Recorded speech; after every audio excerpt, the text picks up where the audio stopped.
다 같이 찬송가 542장 구주 예수 의지함이 하나님께 찬송 올려드리도록 하겠습니다.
우리 세상 흔들리고 함께 찬송 올려드리도록 하겠습니다.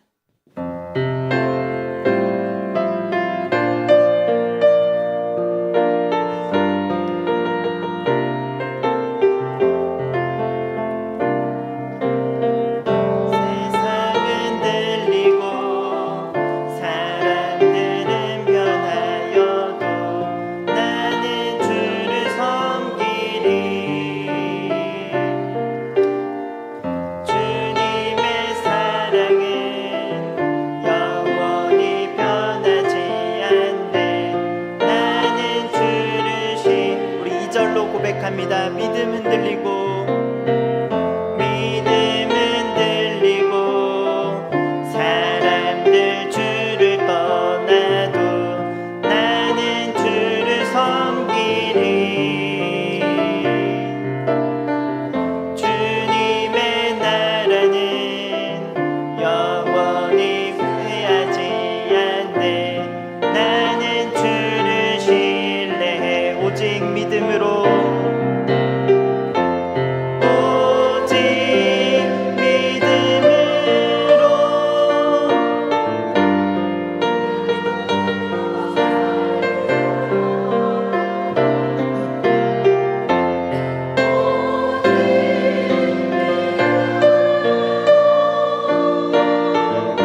시간이 되었습니다.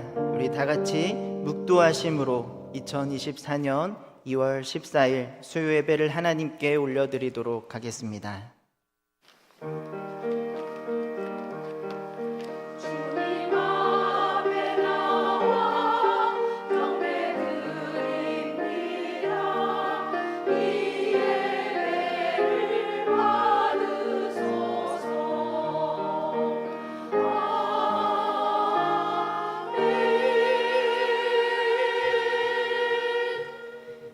감사함으로 그의 문에 들어가며 찬송함으로 그의 궁정에 들어가서 그에게 감사하며 그의 이름을 송축할지어다.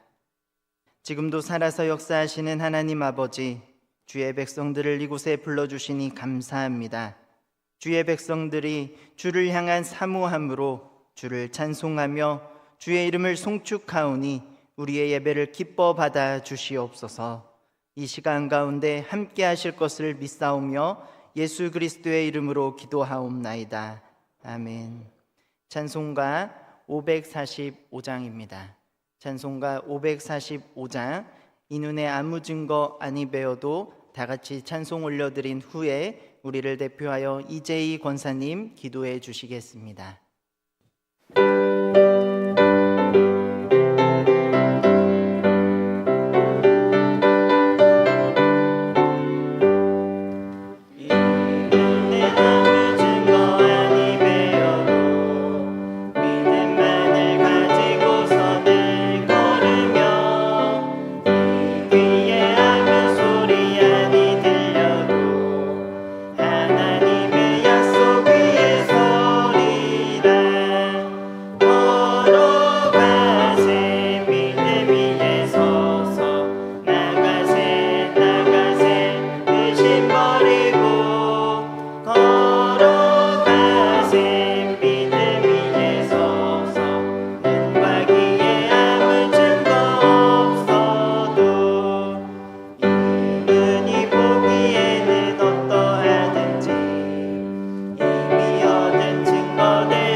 기도하겠습니다. 만물의 주관자이신 하나님께서 미천하고 죄 많은 우리를 사랑하사 구원해 주신 그 은혜를 찬양하고 감사합니다. 이 시간 수요 예배로 이끌어 주심 감사합니다.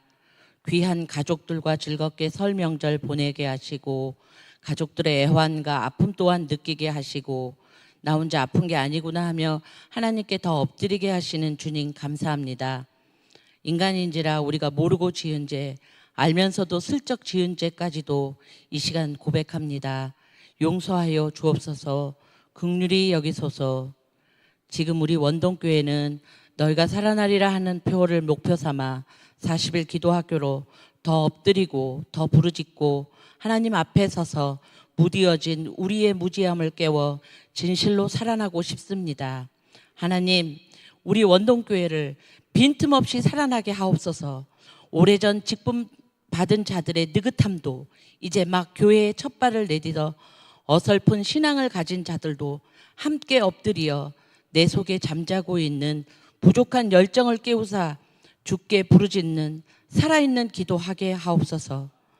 너무나 무섭고 이해되지 않는 세상에서 기도가 더 단단히 무장되어 그 어떤 악함도 막아내게 하는 영의 분별력도 주옵소서. 성령의 단단한 방어로 우리의 영을 채워 주옵소서. 원동의 40일 기도학교가 충만하게 진행되도록 주여 인도하옵소서. 주님, 우리의 기도가 성숙되어지는 시간이 되게 하여 주시옵소서. 그래서 어떠한 위기가 와도 복음으로 증거하며 하나님의 증인 되게 하옵소서. 하나님, 원동교회 안에 있는 주일학교, 중고등부, 청년부의 미래를 지켜 보호하여 주시옵소서. 다음 세대가 두텁게 하여 주옵소서. 그리하여 이 원동교회가 더욱 믿음으로 우뚝 세워지고 오래도록 뿌리 내리게 하옵소서. 또한 원동교회 산 증인 되시는 연로하신 어르신들을 지켜 주옵시고 그분들을 늘 함께 주님께서 간섭하여 주셔서 노년의 외로움, 궁핍함, 아픔을 어루만져 주셔서 주님 부르시는 그날에 춤추며 기뻐하며 주님 품에 안기게 하옵소서. 선교사님들의 고충과 현지에서의 채워져야 할 것들을 주께서 아시오니 부족함을 풍요함으로 만족함으로 더하여 주옵소서. 하나님, 이 교회 안에 몸과 마음에 아픔이 있는 분들도 있습니다. 다른 사람의 도움과 보호가 필요한 분들에게 원동교회가 앞장서게 하옵소서. 보이기 위한 선행이 아니라 하나님의 사랑으로 품는 자가 되게 하옵소서. 이 시간 미리암 성가대의 찬양으로 온 교회가 더욱 은혜로 충만하게 하시고 하나님의 임재를 깊숙이 느끼는 시간이 되게 하시며 미리암 성가대원들의 수고가 축복의 배가 되게 하옵소서. 하나님, 이 시간 단위에서 선포되어지는 주의 종의 말씀이 세상 속에서 치열하게 살아가는 우리들에게 평안한 위로가 되게 하시고 희망이 되게 하시어 그리스도의 향기를 열심히 품어대는 귀한 우리가 되게 하시고 주의 종에게도 귀한 주의 권능으로 덧입혀 주옵소서. 이 예배의 남은 시간까지 악의 세력은 일체 침투하지 않고 오직 불기둥 같은 주님의 권능만이 함께 하옵소서. 늘 예배를 사모하고 기도로 무장되어지는 삶이 되도록 원하고 원하옵나이다. 모든 원동의 식구들에게 건강을 더하여 주옵소서. 예수님의 이름으로 간절히 기도하였습니다. 아멘.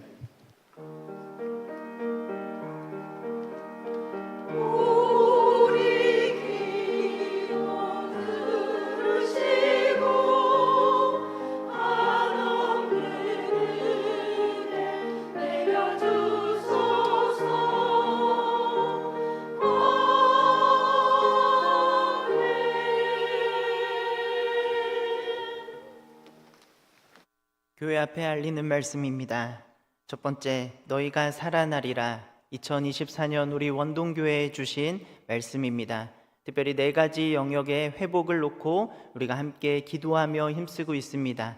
가정과 성경 일독과 기도 영성과 가정 전도를 위하여 우리 40일 기도학교를 통해서 힘써 기도하시고 2024년 회복의 역사가 일어나길 소망합니다.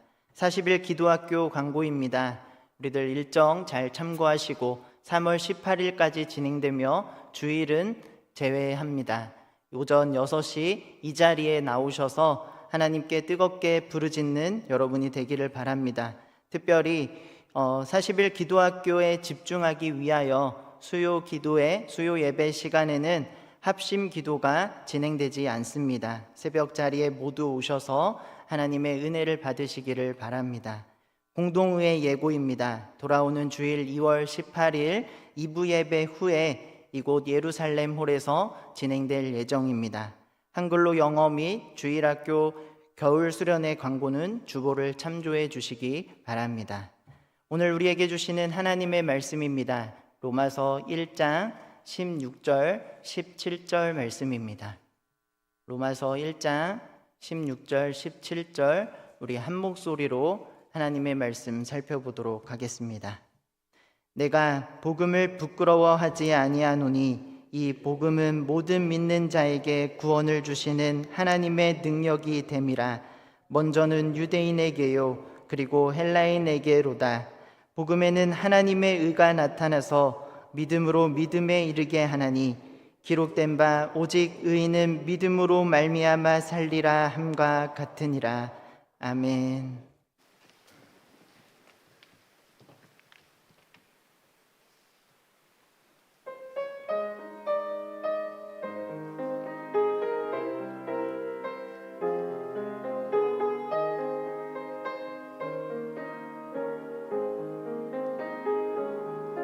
주여 지난 밤 내 꿈에 배었으니 그 꿈 이루어 주옵소서. 밤과 아침에 계시로 보여주사 항상 은혜를 주옵소서.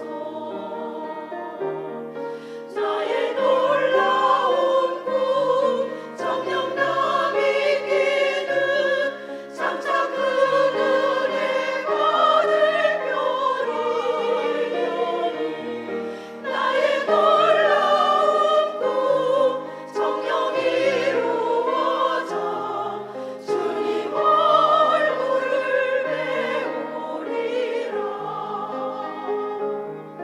마음 괴롭고 아파서 낙심될 때 내게 소망을 주셨으며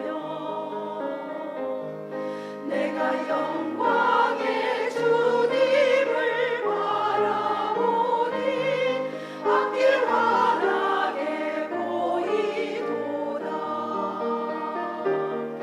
나의 놀라운 꿈 정녕 나 믿기는 장차 그 은혜 받을 편이니 나의 놀라운 꿈 정녕 이루어져 주님 얼굴을 배우리라.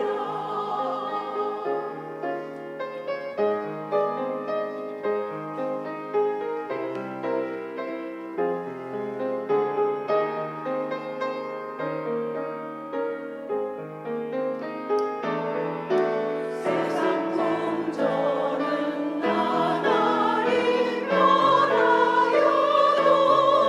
나는 내 믿음 지키리니 인생 살다가 죽음이 꿈 같으나 오직 내 꿈은 참되리라. 나의 놀라운 꿈 정녕 나 믿기는 장차 그 은혜 받을 편이니 나의 놀라운 꿈 정녕 이루어져 주님 얼굴을 배우리라.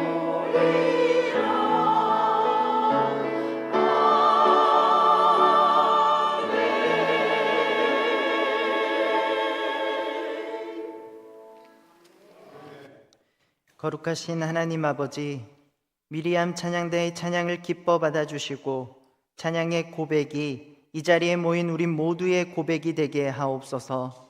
이 시간 하나님의 말씀을 듣습니다. 전하는 자와 듣는 자 모두 하나님 말씀 앞에 바로 서게 하여 주시고 말씀을 통해 하나님의 뜻을 분별하는 귀한 시간이 될 수 있도록 동행하여 주시옵소서. 성령으로 우리 한 사람 한 사람 붙들어 주실 것을 믿사오며 예수 그리스도의 이름으로 기도드립니다. 아멘. 사랑하는 여러분, 복음이라는 단어, 신앙생활을 하면서 우리가 항상 들어왔고 우리에게 너무나 익숙합니다. 그런데 만약 누군가가 여러분에게 복음이란 무엇입니까? 라고 질문을 한다면 여러분 무엇이라 대답하겠습니까? 생각보다 설명하기가 쉽지가 않습니다. 복음을 어떻게 정의해야 진정한 복음의 의미가 잘 전달될 수 있을까? 정말 여러분이 오늘 말씀을 통하여 잘 고민해 보시고 묵상해 보시고 이에 대한 답을 우리들 마음속 깊이 새기고 돌아가셨으면 좋겠습니다. 한마디로 다시 말한다면 진정한 복음이란 과연 무엇일까요? 오늘 하나님께서 주신 로마서 말씀이 이 질문에 대한 답을 제시하고 있습니다. 오늘 본문 로마서의 핵심 주제이자 사도 바울 삶의 가치관이요, 하나님을 믿는 우리 모든 신자의 가치관과 우리의 시선이 어디를 향하여 하는지 잘 보여주고 있습니다. 종교 개혁자들과 그리고 많은 신학자들은 이 구절에 대해서 복음의 정수가 담겨 있다라고 평가합니다. 이렇게 복음을 선포하는 이 16절, 이 17절, 짧은 이 두 절이지만 이 안에 담고 있는 이 복음의 정수, 우리가 무엇일지 함께 살펴봤으면 좋겠습니다. 우리 먼저 16절 말씀을 다시 한번 읽어보도록 하겠습니다. 16절입니다. 내가 복음을 부끄러워하지 아니하노니 이 복음은 모든 믿는 자에게 구원을 주시는 하나님의 능력이 됨이라. 먼저는 유대인에게요 그리고 헬라인에게로다. 아멘. 오늘 본문 바로 앞입니다. 14절 15절 말씀을 보면 사도 바울은 로마에 가서 복음을 전하고자 하는 자신의 간절한 소망을 잘 밝히고 있습니다. 그리고 16절에서 나는 복음을 부끄러워하지 않는다라는 선언을 합니다. 이 말은 당시 세상 사람들의 눈에는 복음이 부끄럽고 그리고 치욕스러운 것이었다라는 것을 암시합니다. 로마는 당시 전 세계를 주름잡았던 대제국이었습니다. 모든 길은 로마로 통한다, 이런 말이 나올 정도로 너무나 완벽한 도로 시스템 그리고 기술, 다른 나라와 비교할 수 없을 정도의 강한 군사력을 가지고 전 세계를 통치했던 그런 강대국이었습니다. 이에 모든 피지배 국가들은 로마의 황제를 숭배하며 이 로마의 통치에 복종하며 지냈습니다. 그러나 이 통치를 거부하는 세력이 있었으니 바로 우리 기독교였습니다. 우리 믿음의 선배님들은 오직 하나님을 향한 믿음으로 황제 숭배를 거부했으며 헬라 철학자들의 인본주의적 사상도 받아들이지 않고 오직 성경을 통한 참된 진리를 추구했습니다. 그렇기 때문에 로마 시민들이 보기에 기독교인들은 계속 나라에 반항하며 그리고 잡음을 내고 있는 한낱 눈의 가시거리와 같은 그러한 존재로 여겨질 뿐이었습니다. 부정적인 시선과 함께 우리 기독교는, 우리 믿음의 선배님들은 모진 질타와 그리고 박해를 견뎌내야만 했습니다. 황제와 로마 시민이 보는 앞에서 기독교인들을 놀이와 대상으로 찢어 죽이기도 하고 길에서 참수형에 처하기도 했습니다. 가족 중에 기독교를 믿는, 하나님을 믿는 자 한 사람이 있다면 그 한 사람뿐 아니라 모든 가족을 가두고 죽이는 등 당시 박해 수준은 우리 상상 이상입니다. 고린도전서 1장 23절 말씀을 보면 당시 복음에 대해서, 십자가에 대해서 유대인은 거리끼는 것이고 그리고 이방인들에게는 미련한 것이다 라고 표현합니다. 또한 신명기 21장 23절 말씀을 보면 나무에 달린 자는 하나님께 저주를 받았음이니라, 이렇게 기록하며 이 말씀에 근거하여 일부 유대인들 그리고 우리 기독교인들조차까지 십자가를 저주와 그리고 수치와 연약함과 패배의 상징으로 여기며 우리 기독교, 하나님을 믿는 것을 부끄럽게 여겼다라는 것이에요. 그래서 그 당시 시대에 복음, 십자가를 자랑한다는 것 말이 되지 않습니다. 오히려 복음을 이야기하는 것 자체가 꺼려지고 부끄러워하는 것이 자연스러운 모습이었을 것입니다. 그런데 여러분, 이 모습 마치 저와 여러분이 살아가고 있는 오늘날 우리 시대와 너무나 유사하지 않습니까? 목회데이터 연구소에서 23년 12월에 한국 주요 종교별 호감도에 대한 설문조사를 실시했습니다. 우리 한번 화면 띄워주실까요? 불교, 가톨릭, 개신교, 원불교, 이슬람교를 한국의 주요 5대 종교로 세웠고 18세 이상 1000명을 대상으로 해서 설문조사를 했을 때의 결과입니다. 우리 기독교 여러분 보이시죠? 세 번째, 100점 만점 중에 33점, 3위를 차지했습니다. 21년, 22년보다는 소폭 상승하기는 했지만 세상 사람들이 바라보는 우리 기독교에 대한 그런 민낯을 보여주는 수치입니다. 다음으로 기독교 윤리 실천 운동에서 성인 1000명을 대상으로 조사한 한국 교회 신뢰도 화면 보여주시겠습니까? 네, 맨 밑에 나와 있죠. 한국 교회에 대한 신뢰도 겨우 21%입니다. 그리고 신뢰하지 않는 부정적 응답률이 무려 74%나 됩니다. 제가 목사임을 떠나서 한 명의 기독교인으로 우리 기독교가 이런 상태다라는 것 정말 마음이 아프면서도 이 데이터 정말 충격적으로 다가왔습니다. 무엇보다 신뢰할 수 없다는 수치가 회복되는 것이 아닙니다. 점점 증가하고 있다는 점, 우리 한국교회와 그리고 우리 성도에게 시사하는 바가 굉장히 크다라고 생각합니다.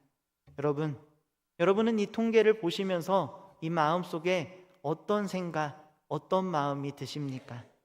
우리가 하나님을 믿는다고 해서 당시 이 로마 제국 시대처럼 우리에게 어떤 형벌이 가해지거나 우리가 죽지는 않지만 많은 사람에게 우리 기독교와 복음은 거리끼는 것이고 부끄러운 것, 미련한 것으로 여겨지고 있다라는 것이에요.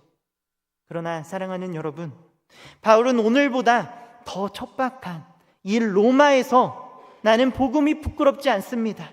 나는 복음이 너무나 자랑스럽습니다 라고 고백했습니다. 이 고백은 자신의 목숨을 건 그러한 고백이었어요.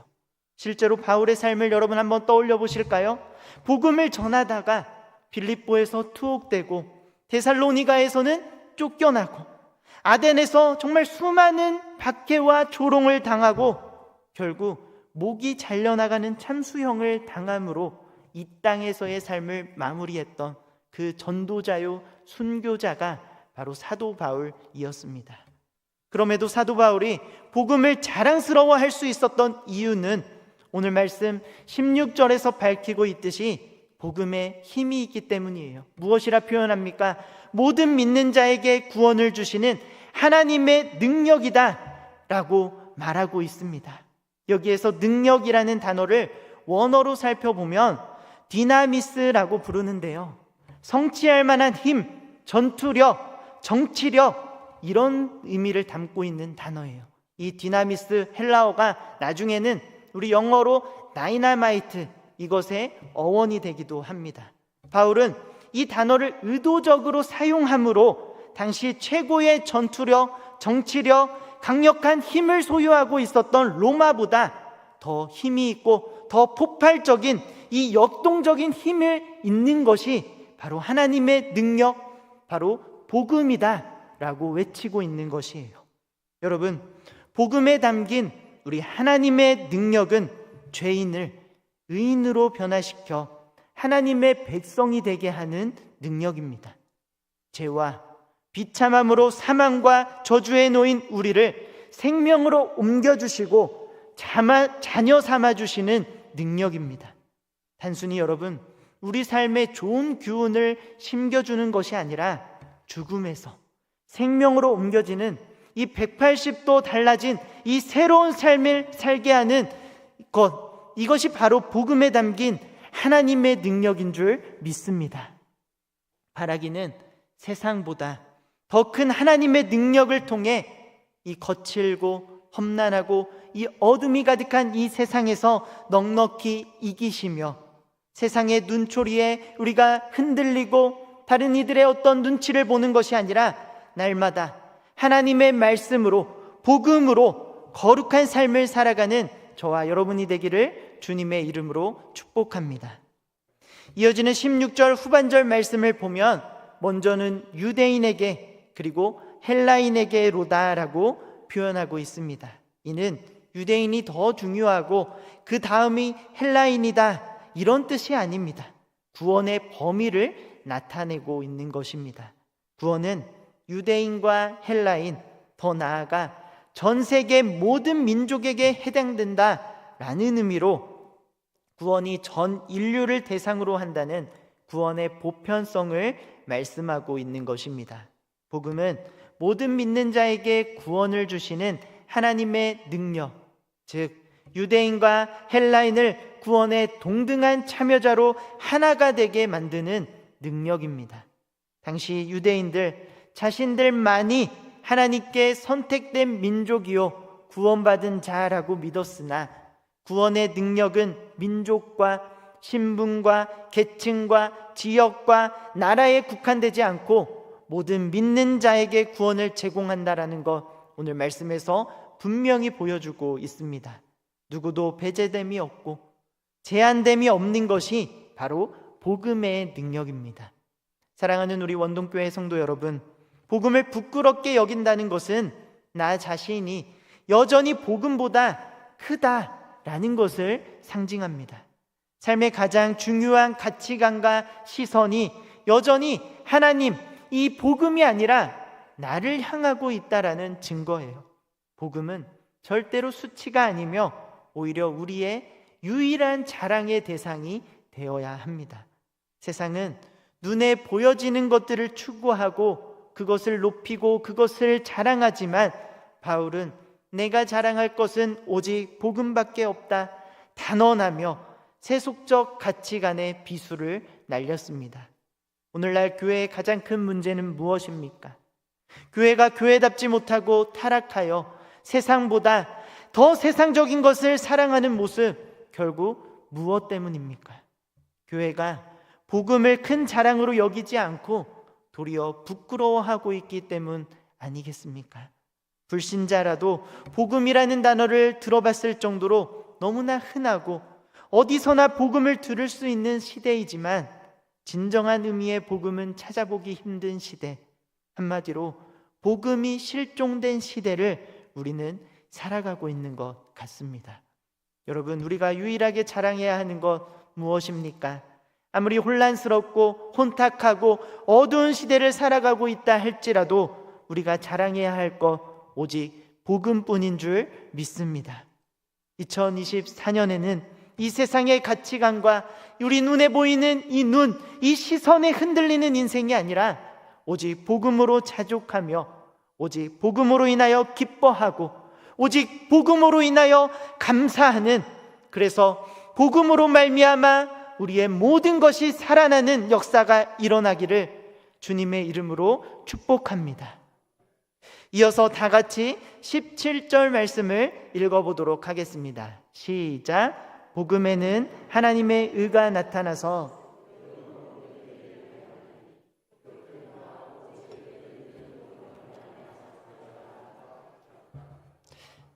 17절 말씀은 복음이 하나님의 능력인 이유를 설명하고 있습니다. 그 이유는 하나님의 의가 복음 안에 나타났기 때문입니다. 그렇다면 여러분, 하나님의 의란 과연 무엇일까요? 하나님의 의는 헬라어로 디카이오시네라고 부릅니다. 그런데 사도 바울이 로마서에서 무려 8번이나 사용한 단어입니다. 그 정도로 바울 신학에 있어서 가장 특별하고도 핵심이 되는 것이 하나님의 의라는 표현입니다. 의로움은 하나님의 성품이면서 동시에 하나님의 행위이며 우리 인간에게 주어진 하나님의 특별한 선물과도 같습니다. 본질상 진노의 자녀였던 우리가 의로움을 소유할 수 있었던 근거는 하나님께서 우리에게 의로움을 요구하신 것이 아니라 예수 그리스도의 완전한 의를 통하여 우리가 얻게 된 것, 우리가 너무나 잘 알고 있지 않습니까? 만약 하나님의 의를 우리에 대한 하나님의 요구라고 우리가 받아들이고 해석한다면 복음은 절대로 기쁜 소식이 될 수 없습니다. 오히려 슬픈 소식이요 절망의 소식이라 불러야 더 맞을 것입니다. 복음이란 오직 예수 그리스도만이 가능한 의를 근거로 우리를 의롭게 하시는 값없는 하나님의 선물입니다. 첫사람 아담의 죄가 모든 인류에게 전가되었던 것과 같이 예수님의 대속의 죽음으로 그분의 거룩한 의가 우리에게 전가된 것입니다. 그래서 하나님의 의의 진정한 의미는 하나님의 완전하심과 거룩하심이 예수 그리스도의 삶과 죽음 안에서 나타났으며 이것이 거저주는 선물로 우리에게 주어졌다는 것, 이것이 바로 핵심입니다. 이어지는 17절 말씀에서 하나님의 의가 믿음으로 믿음에 이르게 하였다라고 말씀합니다. 이것은 구원에 이르게 되는 것은 오직 믿음을 통해서 가능하며 또 믿음은 더욱 성숙한 믿음을 가지고 온다라는 의미예요.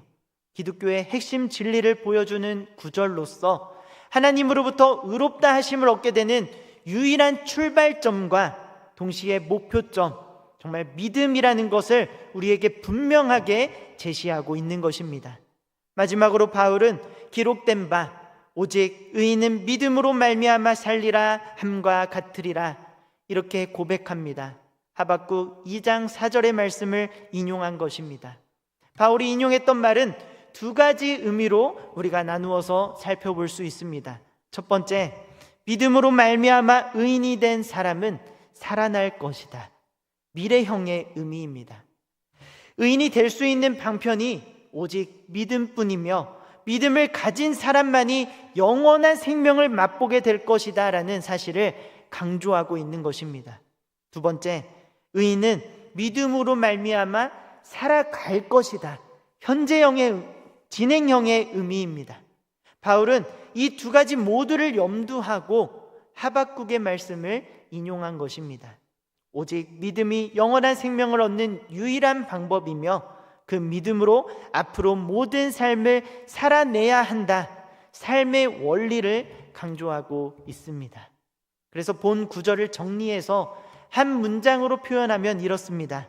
믿음으로 의롭게 된 의인은 그 믿음으로 말미암아 영원히 살게 될 것이다. 이렇게 표현할 수 있습니다. 오늘 말씀을 정리하도록 하겠습니다. 사랑하는 여러분, 지금 우리가 살아가고 있는 이 세상은 세상의 가치관과 문화가 복음이라는 진리를 가리우는 참으로 어두운 시대입니다.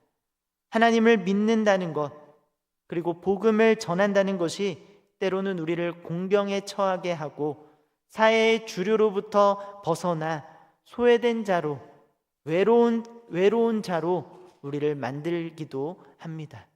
그러나 절대로 무너지지 않을 것처럼 강력하고 정말 무너지지 않았던 그 견고한 성 로마 제국은 사라졌으나 세상으로부터 박해받아 금방이라도 사라져버릴 것 같던 우리 기독교, 우리 복음은 여전히 살아 역사하고 있다는 사실 여러분 꼭 기억하시기를 바랍니다.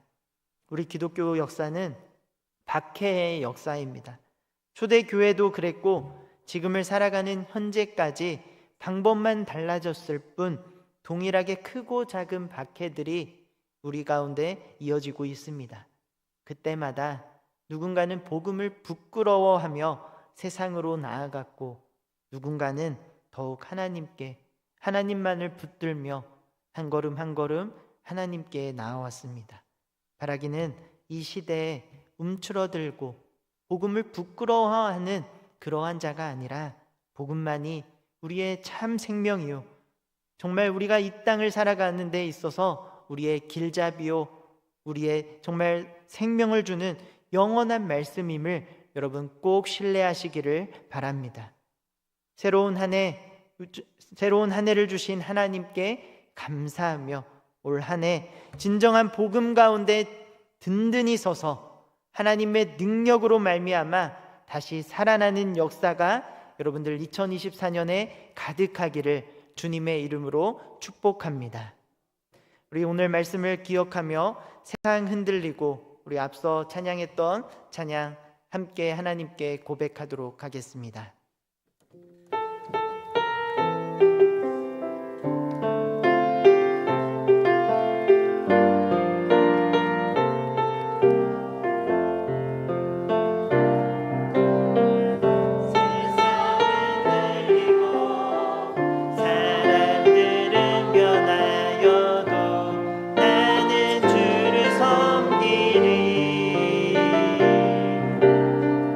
주님의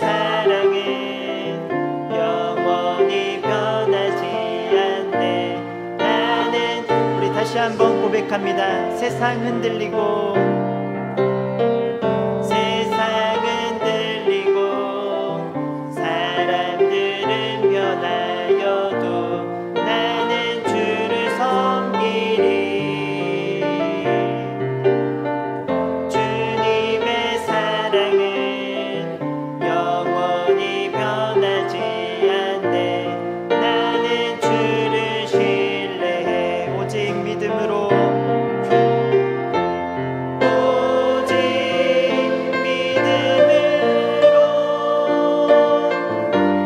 믿음으로 내가 살리라.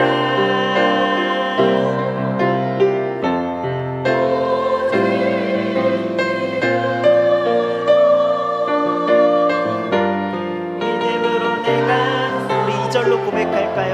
믿음은 들리고 믿음은 들리고 사람들 주를 떠나도 나는 주를 섬기리. 주님의 나라는 영원히 쇠하지 않네. 나는 다시 한번 고백합니다. 믿음은 들리고 믿음은 들리고 사람들 주를 떠나도 나는 주를 섬기리. 주님의 나라는 영원히 쇠하지 않네. 나는 주를 신뢰. 오직 믿음으로 오직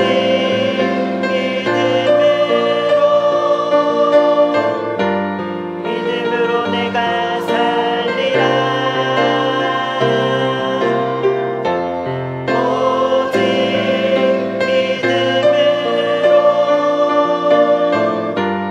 믿음으로 내가 오직 의인은 믿음으로 오직 의인은 믿음으로 말미암아 살리라.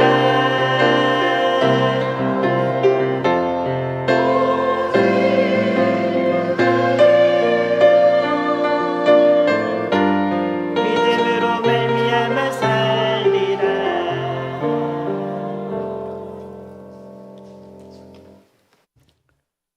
지금은 원동교회의 머리가 되시는 우리 구주 예수 그리스도의 은혜와 아버지 하나님의 지극하신 사랑하심과 성령 하나님의 크신 위로하심이, 복음에는 하나님의 의가 나타나셨으며 유대인과 헬라인 모든 민족들에게 복음이 복음되어야 된다는 이 사실을 부끄러워하지 아니하고 바울처럼 이 복음을 자랑하며 예수를 높이는 삶을 살기를 소망하며 고개 숙이신 우리 원동의 모든 성도님들의 머리 위에와 이 나라의 민족 위에, 그리고 2024 40일 기도학교 위에 지금부터 영원토록 함께 있을지어다. 아멘.